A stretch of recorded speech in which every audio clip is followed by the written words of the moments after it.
and a helicopter ride to Nice that had cost as much as a small house just to pick up some magazines. And then, just unprompted, then Rodney took over, his voice dropping an octave. The negotiations collapsed. The market didn't just dip. It ceased to exist. We paid for the hotel on a credit card that was withdrawn while we were still at the breakfast buffet. We were in a financial wilderness. Dell nodded solemnly. But I'm a creative businessman. I found a solution. The solution had involved a hasty exit, a lot of explaining to people in suits, and the realization that their old friends back in Peckham were the only ones who wouldn't turn their backs mostly, because some of them, like Mike from the Nag's Head, had lost their own life savings in the same venture. Poor Mike, Dell sighed, remortgaged the pub. Now he's in the nick, awaiting trial. The fraud squad thinks he was embezzling. Never was a man more innocent. He confessed, Dell, Rodney reminded him. A minor detail. He's a martyr to the cause of independent trading. Chapter 3, The Witnesses of Peckham. While Dell and Rodney were being interrogated by the ghost of their financial past, the Nag's Head was hosting a summit of a different kind. Denzel, the driver whose nerves were as frayed as a cheap rug, was pacing the floor. Sid, the landlord pro tem, who cooked eggs that could be used as lethal projectiles, was polishing a glass with a rag that hadn't seen a washing machine since the Thatcher era. And then there was Trigger. Trigger stood by the bar, staring at a pint of bitter as if it contained the secrets of the universe. I'm worried, Denzel said, his voice trembling. I've never been a character witness before. What if I say the wrong thing? What if I tell the truth? If you tell the truth, Sid grunted, Dell and Rodney will be sharing a cell with Mike before the sun goes down. I hear voices, Trigger said suddenly. The pub went silent. Denzel stopped pacing. What did you say? Trig. I hear voices. I'm going to tell the judge. Maybe they'll let me off. Trig, Sid sighed. You're not the one on trial. You're a witness. I know, but I still hear them. Mostly they tell me to buy a new broom, but I like the one I've got. It's had 17 new heads and 14 new handles. The logic of Peckham was a strange, circular thing. It was a place where bankruptcy wasn't a failure, but a temporary setback, a hiccup in the grand scheme of becoming millionaires, this time next NCM. But today was different. The inland revenue was circling.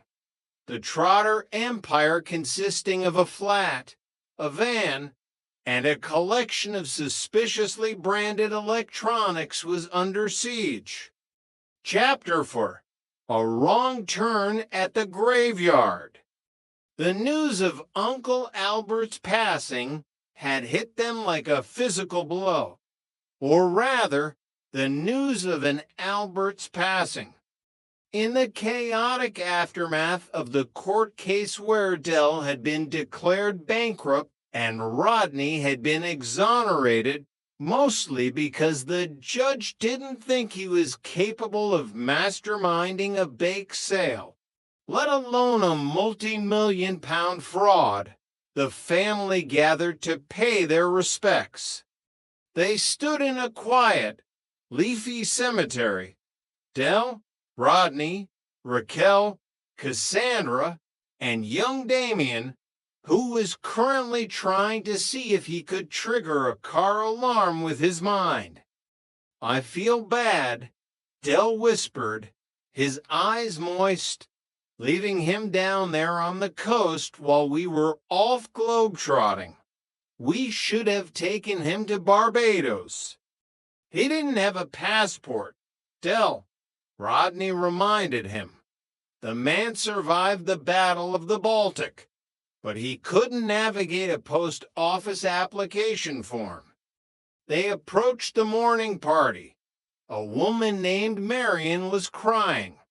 A man named Roland looked grim.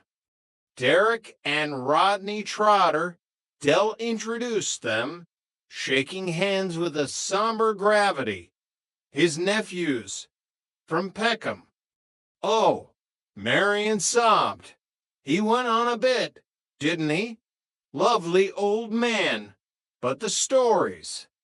"We love them," Del insisted. "The wartime sagas. The individual struggle for liberty. A lot of blokes lost their lives, so prats like Roland here could have the freedom to knock him." Roland looked confused. "I didn't knock him. I just said he was a bit of a bore." "How dare you?" Del shouted, his grief turning into a righteous fury. "He was a hero. He was. Wait, why did you call him Bunny?" Roland blinked. "Because that was his name in the RAF. Bunny Warren." The silence that followed was heavy. Rodney looked at the headstone, then at the coffin, then back at Del. "Del," Rodney whispered, "our Uncle Albert was in the Navy, and his name was Trotter." Del looked at the grieving family. He looked at the Spitfire-shaped floral arrangement. "Is that a Spitfire, Dad?" Damien asked loudly. "Ooh," Del winced, the realization sinking in. "We're at the wrong funeral." "Run," Rodney suggested. "Run," Del agreed. Chapter 5. New Management, Old Tricks. Back at Nelson Mandela House, the atmosphere was thick with the scent of Raquel's cooking and the crushing weight of a £48,754 tax bill, plus interest. "They'll take the flat, Del," Raquel said, her voice steady but her eyes worried. "They'll auction it for a third of its price." Del sat at the table, his mind working at the speed of a card shark's hands. "No, no, they won't. I'm a trader. I've been trading since I was 12. I could sell rice to the Chinese." "The firm's liquidated, Del," Rodney said, leaning against the doorframe. "You're disqualified from running it. It's over." "Not necessarily," Del smirched. "The firm can go on. It just needs a new managing director. Someone young, enthusiastic, someone full of ideas, someone." He looked at Rodney. Rodney pointed to himself. "The Wabbi, you want me to run Trotter's Independent Traders?" "Think about it, Rodney. Legally, there's nothing stopping you. You're clean, mostly.